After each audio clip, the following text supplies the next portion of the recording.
शामी साहब, फिल्मों में हमने देखा था कि प्लानिंग होती है और बाकायदा कई कई महीनों की, हफ्तों की प्लानिंग करके जो है वो जेल ब्रेक की जाती हैं।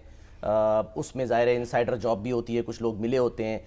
लेकिन ये जो कराची में मलीर जेल में जो वाक़या पेश आया कल रात, सारी रात मीडिया की जीनत बना रहा और फिर पता चला जी 200 से ज़ायद जो है वो कैदी फ़रार हुए, उनमें से 80 से ज़ायद जो हैं वो पकड़े गए हैं। कुछ अहम ओहदेदारों को मुअत्तल बरतरफ भी कर दिया गया है, उसकी इब्तदाई रिपोर्ट जो है वो भी आ गई है। लेकिन ये सब कुछ कोई प्लान के तहत नहीं हुआ, बस वो जो ज़लज़ले आए उसके बाद इंतज़ामिया जो है वो अब आफ्टर शॉक्स का सामना कर रही है। देखें, जेलें तो टूटी भी हैं, जेलों पे हमले भी हुए हैं, मुख्तलिफ कैदियों को रहा भी कराया गया है। लेकिन ये जो वाक़या है एक हादसा है, क्योंकि ज़लज़ला जो है उसके झटके कई बार महसूस हुए।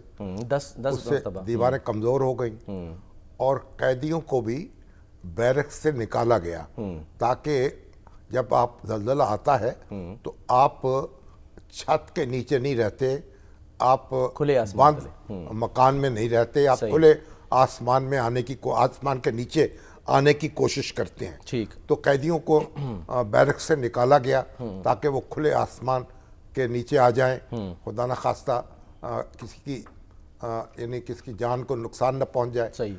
लेकिन उसका मतलब ये नतीजा ये हुआ कि बास कैदी जो थे उन्होंने कहा इस मौके से फ़ायदा उठाया जाए और वो भाग गए और जेल हुकाम पे काबू पा लिया।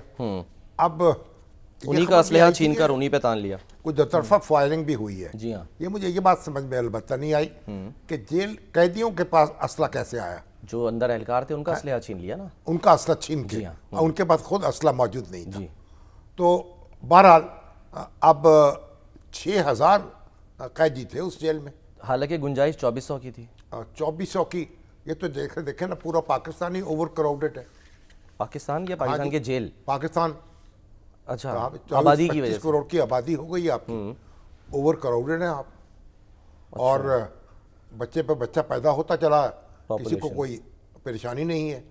और जब मशरक़ी पाकिस्तान और मगरबी पाकिस्तान अलग हुए एक दूसरे से, तो मशरक़ी पाकिस्तान की आबादी कम थी, मगरबी पाकिस्तान 56% था। सही।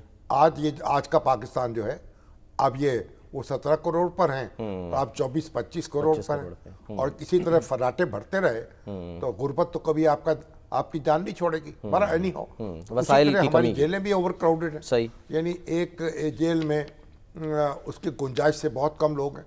2400 की गुंजाइश है, 6000 लोग ठोंसे हुए हैं। कई साल पहले सर हैदराबाद की नारा जेल जाने का इत्तेफाक हुआ था, वो एक NGO के साथ। तो वहाँ देखा कि अगर आपने वॉशरूम जाना है किसी कैदी ने, तो इतनी लंबी लाइन है कि उसको कम से कम आधा घंटा या मतलब 45 मिनट वेट करना पड़ेगा। अब कुछ जेलों में इस्लाहात हुई हैं, कुछ वॉशरूम्स भी बने हैं, कुछ अपना डाइनिंग एरिया भी बना है, लेकिन हर जगह ये हाल नहीं है।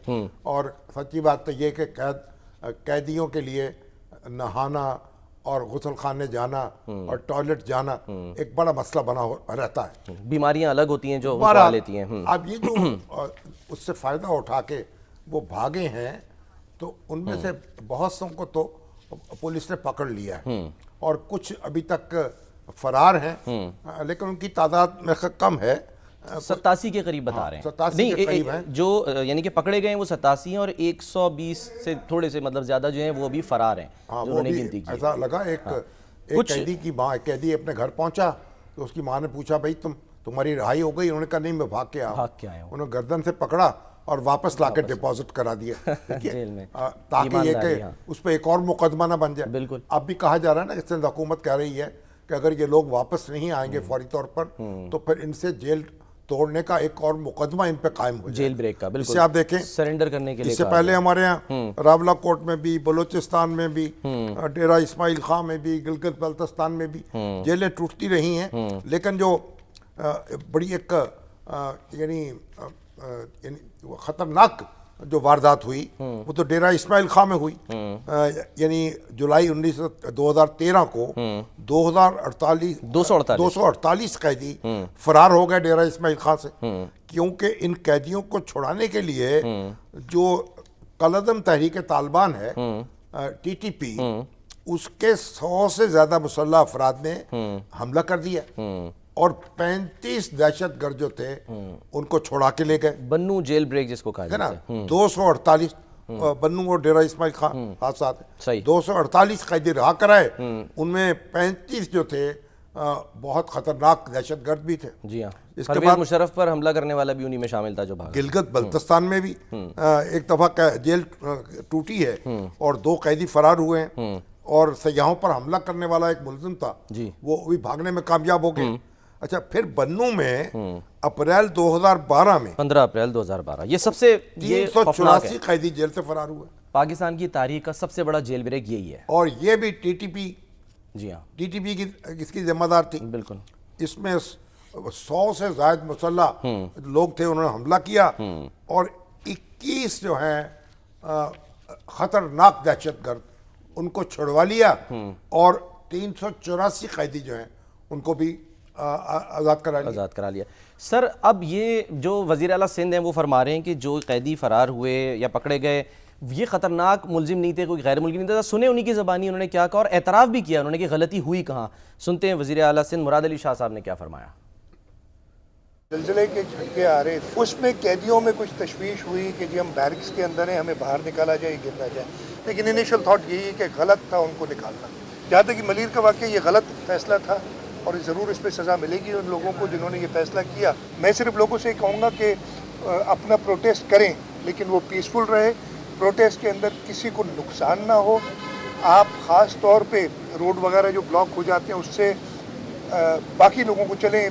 मुझे तो लोड शेडिंग की वजह से मैंने रोड ब्लॉक कर दिया, लेकिन बाकी लोग जो अपने कारोबार से निकले हुए हैं उनको तकलीफ ना हो, ये सारी चीज़ें देखें। इंशाअल्लाह ताला हुकूमत सिंध जैसे मैंने कहा कि इलेक्ट्रिक और वफाक से ये मामला रिजॉल्व करती रहेगी। बैरकों से ना निकालते तो फिर क्या करते अगर ये गलती था शामी साहब? हाँ, उनका ख्याल है गलती है, लेकिन जब ज़लज़ला आ रहा हो तो फिर ये भी खतरा होता है ना, छत ना गिर जाए। जी हाँ, तो और कई कैदी जो हैं वो हलाक हो सकते हैं। बिल्कुल। सर, तलहा हाशमी हमारे ब्यूरो चीफ और कराची। फैसला तो करना पड़ता है, मैं नहीं समझता कोई फैसला गलत था, लेकिन असल बात यह है कि जो वहाँ जेल पुलिस है उसकी नफरी कम होगी। वो तलहा हाशमी साहब हमारे साथ हैं, ब्यूरो चीफ। तलहा, अस्सलाम वालेकुम। कैदी ज्यादा हैं जी, उस तरह पुलिस की नफरी भी कम है, ये भी कम है। एग्जैक्टली। कंटिजेंसी प्लान क्या था तलहा? और 83 में भी सिंध में इस तरह का एक वाकया जो है वो पेश आ चुका है जेल ब्रेक का। जी बिल्कुल, ये दूसरा वाक़या था सिंध की तारीख़ में जो पेश आया है। 84 में जो मेरी बात हुई है साबका जेल के आईजी साहिबान से, तो उन्होंने मुझे इस चीज़ को कंफर्म किया है कि 84 में जो कि एमआरडी की तारीख थी उसमें दादू जेल पे हमला हुआ था, इसी तरह का एक वाक़या हुआ था और उसमें 100 के करीब जो कैदी थे वो छुड़ा लिए गए थे। और उसके बाद ये दूसरा सिंध की तारीख उसका सियासी पस मंजर था ना, तकरीबन 41 जो लोग तहरीक चला रहे थे उनको पकड़ा गया था और फिर वो उनके साथी जो थे उन्होंने उनको छुड़वा लिया। वो उसकी नौयत तो मुख्तलिफ है तादाद के एतबार से, यानी कि वो कह रहे हैं। अच्छा, सिक्योरिटी लैब्स कहेंगे इसको या नहीं कहेंगे, क्या कहा जा रहा है? नौयत मुख्तलिफ है, लेकिन जाहिर है वो बिल्कुल सिक्योरिटी लैब्स है सलमान, इसमें तो कोई दूसरी राय नहीं है। अगर सिक्योरिटी लैब्स नहीं होता तो जाहिर है ये जो सिंध हुकूमत के इक़दाम थे कि आईजी जेल को हटा दिया गया है, डीआईजी जेल को सस्पेंड कर दिया गया है, एसपी जेल को सस्पेंड कर दिया गया है, तो ये जाहिर है ऐसे तो अफसरान की तैनातियाँ नहीं होती हैं। आपको पता है कि कहीं से मंजूरी होती है तो ही तैनातियाँ होती हैं। तो उसके बाद जिस तरह इनको फौरी तौर पर हटाया गया तो जाहिर है ये चीज़ फौरी तौर पे सामने आ गई थी। देखें, ये लांडी जेल जो बुनियादी तौर पे बच्चा जेल कहलाती थी और फिर इसको जाहिर है इस पर की दीवारें थोड़ी सी बड़ी की गई, क्योंकि अगर बाकी जेल्स का आप देखें, अगर सेंट्रल जेल कराची का देखें तो इसकी दीवार बम प्रूफ है, पहली दीवार है, दूसरी दीवार है, तीसरी दीवार है, उसके बाद फिर अंदर जाके कई बैरक्स हैं। अब इसमें तो प्रॉब्लम ये थी कि बैरक्स के फ़ौरन बाद एक दरवाज़ा है और फिर मेन दरवाज़ा है। तो जब कैदी अपनी बैरकों को तोड़ के निकले हैं, ऐसा नहीं है कि कैदियों को बाहर लाया गया है, जो ज़राए हैं वो बताते हैं कि कैदी अपनी बैरकों को तोड़ के निकले हैं क्योंकि ओवर क्राउडेड है, ओवर बर्डनड है। जब वो निकले हैं तो माड़ी और माड़ी से सीधा फिर दरवाज़ा था, तो उनको रोकने वाला तो कोई था नहीं। अब इस दौरान कम अज़ कम घंटा 2 घंटा तो लगा होगा। अब उसके करीब ही बिल्कुल रज़ाकाबाद ट्रेनिंग सेंटर है, वहाँ पे पुलिस की बहुत बड़ी नफरी होती है। अगर फौरी तौर पे आप करते, जो जेल पुलिस एहलकार थे, ये किया जा सकता था ना। नहीं, मतलब असल में एक प्रोटोकॉल होता है, एसओपी होता है। एसओपी क्या था कि अगर कोई ऐसी नागानी आफत या कोई और इस तरह का वाकया हो जाए तो फिर फौरी रिस्पॉन्स जो है वो किस तरह होगा। इतनी नफरी तो जेल में नहीं होती, जो अभी शामी साहब भी कह रहे थे। तो फिर प्लान यानी कि क्या होता है इस सिलसिले में, कंटिजेंसी प्लान पुलिस का, इंतजामिया का? देखिए देखें, कंटीजेंसी प्लान इस तरह का मैं बताऊं कि 2015 में कराची की तारीख का एक जेल ब्रेक का वाक़या पकड़ा गया था, अनर्थ किया गया था, उसको प्रीएम्प्ट किया गया था। और वो था ये कि सेंट्रल जेल के करीब ही जो पीआईबी कॉलोनी थी, वहाँ से एक सुरंग बनाई गई थी और असास इदारों की पॉइंटेशन पे सन रेंजर से कार्रवाई करके उसको अनर्थ किया था। फिर जेल में सर्च ऑपरेशन हुए और वहाँ से काउंटरफीट जो अशिया थी वो बरामद हुई, मोबाइल फ़ोन बरामद हुए, कैदी जो हैं वो वहाँ पे किस हाल में थे ये पता चला। अब इसमें होता ये है कि ज़रा इलाका पुलिस को इतला दी जाती है। अब यहाँ पे ये डिटरमिन होना बाकी है कि क्या वाकई जो जेल पुलिस है उसने इलाका पुलिस को बर वक्त इतला दी, क्योंकि अब नॉर्मली ऐसा होता है कि सिंध पुलिस के निज़ाम में, अगर आप ज़ाहिर है आप भी कराची आइट हैं, यहाँ पे आपके भी रिश्तेदार रहते होंगे, आप ज़रा भी लाहौर में, लेकिन अब अगर 15 पे आप कॉल करें तो 10 से 15 मिनट में पुलिस पहुँच जाती है। मोबाइल ना भी है तो कम से कम जो मोटरसाइकिल स्क्वाड है वो पहुँच जाता है। तो क्या 15 पे इतला नहीं की जा सकती थी? तो इब्तदाई रिपोर्ट आ गई है, वो 2 रुकनी कमेटी भी तश्कील दी गई है।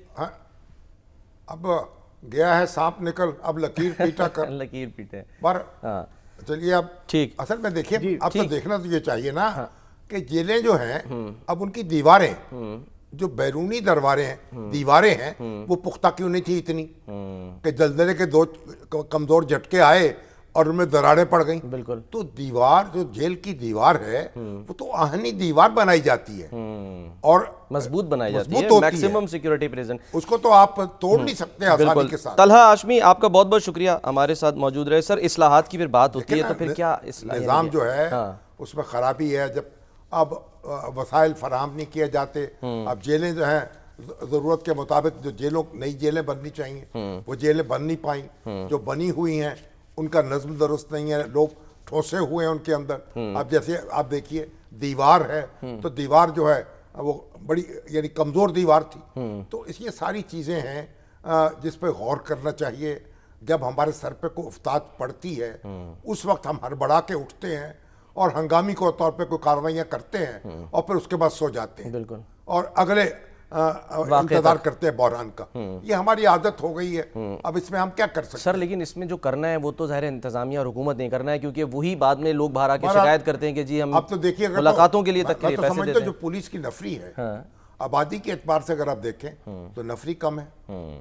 फिर पुलिस जो है प्रॉपरली ट्रेंड नहीं है जहाँ, लेकिन फिर यह है कि आबादी बहुत बढ़ गई है। और आप यहाँ तो अब कई जगह पुलिस अच्छे काम भी कर रही है। जब पंजाब में अब तो 15 जो है उसमें उन्होंने फैसला किया कि भाई अब 15 पे आप कॉल करेंगे तो आपको खून, तो मरीज है उसको खून की जरूरत है, सही, तो वो खून भी पुलिस फराहम करेगी। सही। अब वो पुलिस की जो लोग हैं उनके हमारे आईजी हैं और डीआईजी जो हैं अहमद साहब हैं, क्या यूनुस साहब हैं, उन्होंने अब ये कहा कि तमाम जो पुलिस वाले हैं उनका ब्लड ग्रुप जो है उसका वो टेस्ट हो जाएगा पहले, सही, और मालूम होगा कौन लोग है, किसका ए ग्रुप है, किसका बी ग्रुप है।